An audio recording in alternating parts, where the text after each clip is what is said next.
Hey guys, welcome back to Hanging Out with Lori. How are you today? I am good. Today is Fragrance Friday.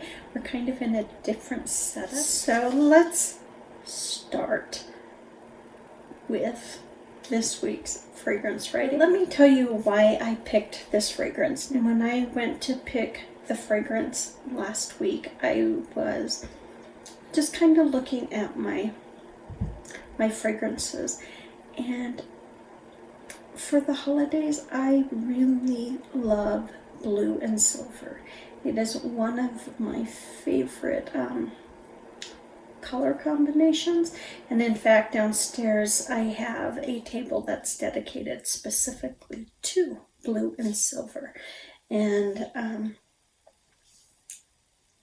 I saw this bottle, it caught my eye. It's that very vibrant, beautiful blue, and with a silver top, and so I grabbed it. So this week's Fragrance Friday I pulled specifically because of the bottle being kind of holiday themed. So first off, let's talk about this bottle that drew me in. It is this beautiful, rich kind of, blue. I love this bottle. I should put it on my table downstairs since it would go with the decor, with this beautiful silver lid.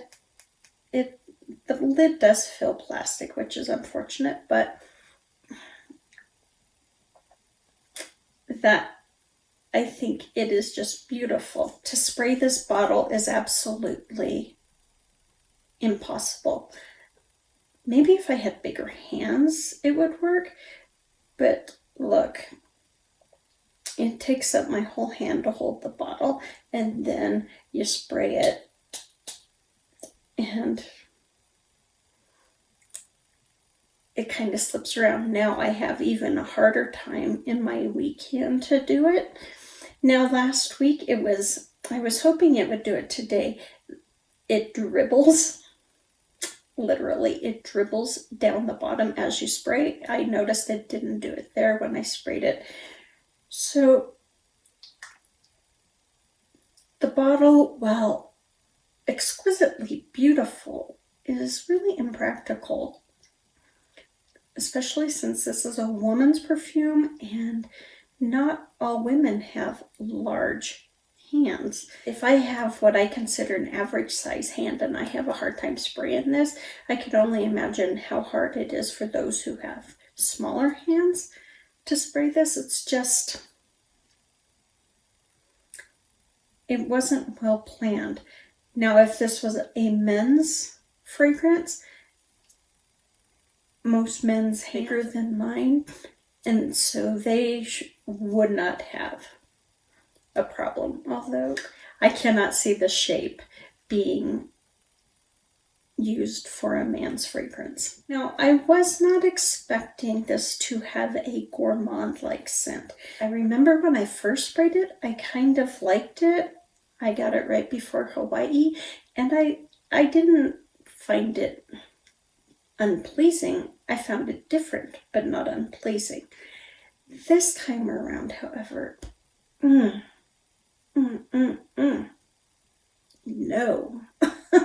I am not a fan of this scent whatsoever. Very powdery, very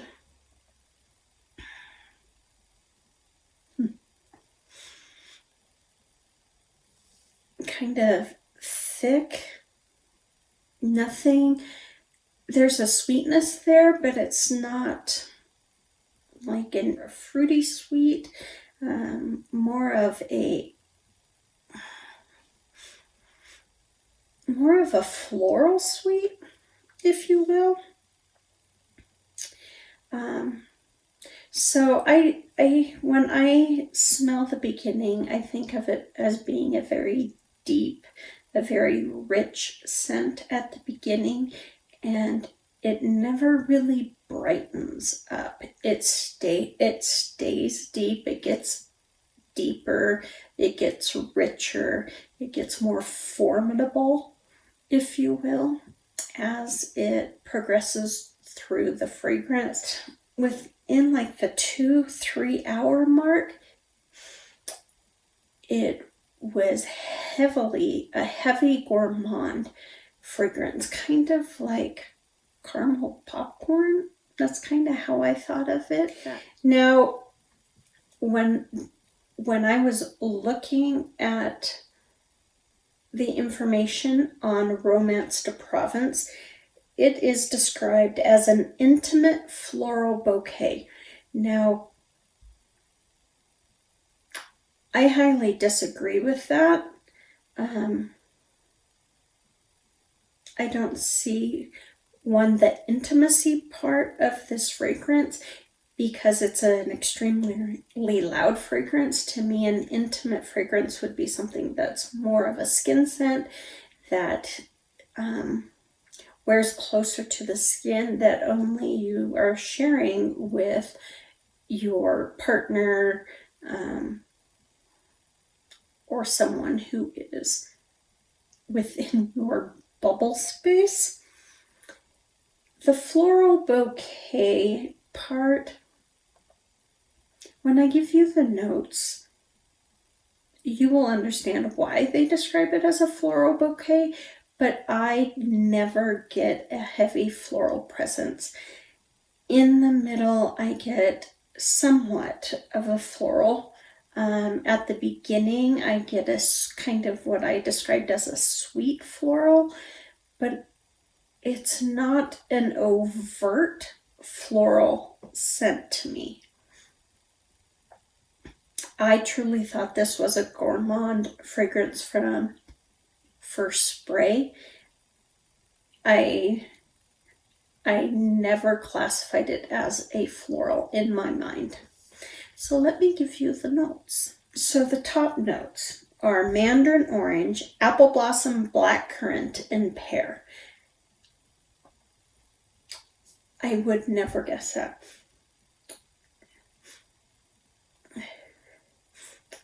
It's just that weird note. That's what I smell.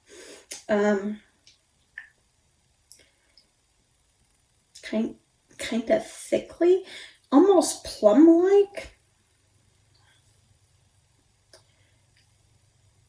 That's what I smell. The heart has jasmine, orange blossom, rose, violet, lily, and green tea.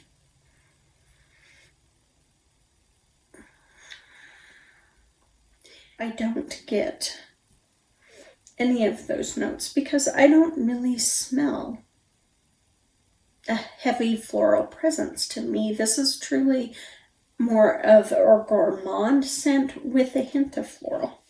Then the base is vanilla, patchouli, tonka bean, amber, and caramel. Now, for me, I was not surprised by this base because to me, the bottom notes are actually the whole perfume with a light sprinkling of floral in there. I really get that caramel. I really get the amber. I even get the patchouli, which maybe that is that weird scent in there because patchouli and caramel in my head just do not go together. They don't. You know, I was really interested to know what tonka bean smelled like. First off, tonka bean comes from an Amazonian tree, and it looks like a shriveled up prune to me. It is edible, however, it is banned in the US. I didn't get into it. I just know that it is banned in the US. But in food, the tonka bean can give off an aroma that is similar to vanilla, cherry, almond, and somewhat cinnamon-like. It has a spicy quality that they say closest resembles cinnamon. However, in perfumery, I had a hard time finding what it smells like. What I did find, however, is that in an oriental perfume, it smells of honey with fruity undertones. That was really the only place I could get kind of a hint of what it smells like, but it works best in spicy and sweet scents. It pairs nicely with scents that are similar to its scent profile, such as clove, vanilla, heliotrope, bitter almonds, and cinnamon. So to me, from what I have gathered, it has kind of a sweeter, spicy quality to it. That's kind of what I'm getting, something close to almondy, something close to almonds, vanilla, kind of like vanilla on steroids. I know that sounds really stupid. In my head, I envisioned it as a full-bodied gourmand scent that really plays well with these other notes of spicy and sweet and kind of milky, a milkiness to it. Romance de Provence has only been around since 2016, so not a long time. I thought it would have been longer for some reason. I don't know why I thought that. For me, it is a gourmand. For me,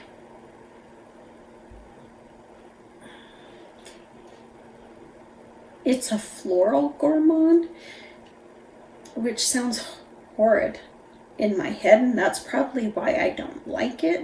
Maybe if I had more of a fruity vibe with it, I would like it more. But there's a floral, undertone to it that just turns me off. So I am not a fan of Romance de Provence. I think the bottle is gorgeous, impractical, but gorgeous. I will never wear this again, and that's unfortunate.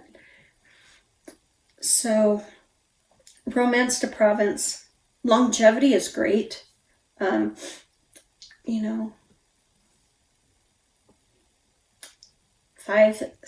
hours, could be even longer.